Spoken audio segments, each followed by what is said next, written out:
बघा, जर 500 रुपयाची 3 वर्ष 6 महिन्यांची रास 675 रुपये होते, तर व्याज दर किती? प्रश्न सोडवायचा कसा? पर्याय दर्शवले नाहीत. ही 3 वर्ष आणि 6 महिन्याची रास 675 मुद्दल दर्शवलेली आहे 500 रुपये, ही वजाबाकी 175 रुपये, अर्थात हे असणार आहे व्याज. इथं मुदत सुद्धा दर्शवली 3 वर्ष 6 महिने म्हणजे 3.5 वर्ष. लक्ष द्या, मुद्दल सुद्धा प्रश्नामध्ये दर्शवलेली आहे. किती हो? 500 रुपये. प्रश्न विचारला व्याज दर किती? लेकरांनो लक्ष द्या, सरळ व्याज काढण्याचं सूत्र इथं मांडा.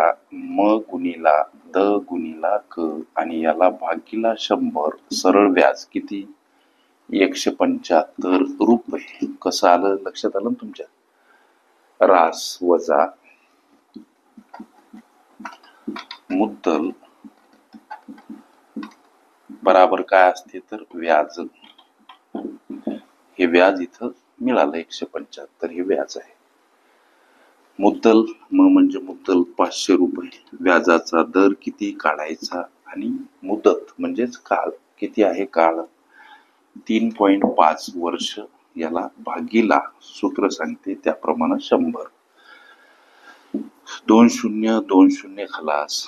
175 5 गुणिला 3.5 गुणिला हा व्याजाचा दर. आता 175 बराबर इथं दशांश चिन्ह नाही असं समजून गुणाकार करा.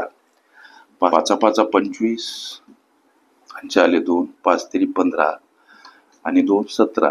एक घर सोडून दशांश चिन्ह, एक घर सोडून दशांश चिन्ह द्या. समोर गुणिला दर.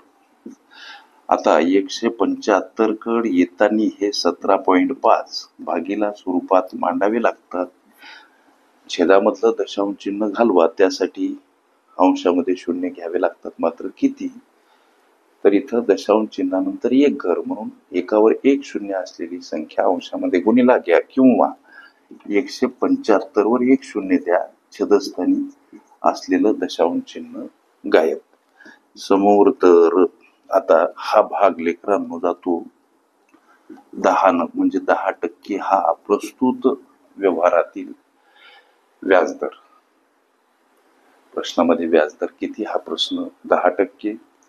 हे या प्रश्नाचं उत्तर. मात्र प्रश्नकर्त्या विद्यार्थ्याने पर्याय दर्शवले नव्हते. ओके.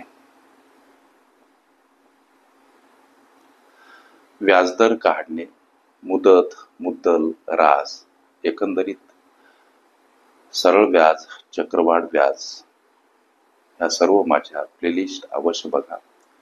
त्यामध्ये विविध स्पर्धकांनी विविध अंगांनी विचारल्या संभाव्य अशा असंख्य प्रश्नांचा सराव तुम्हास करता येईल.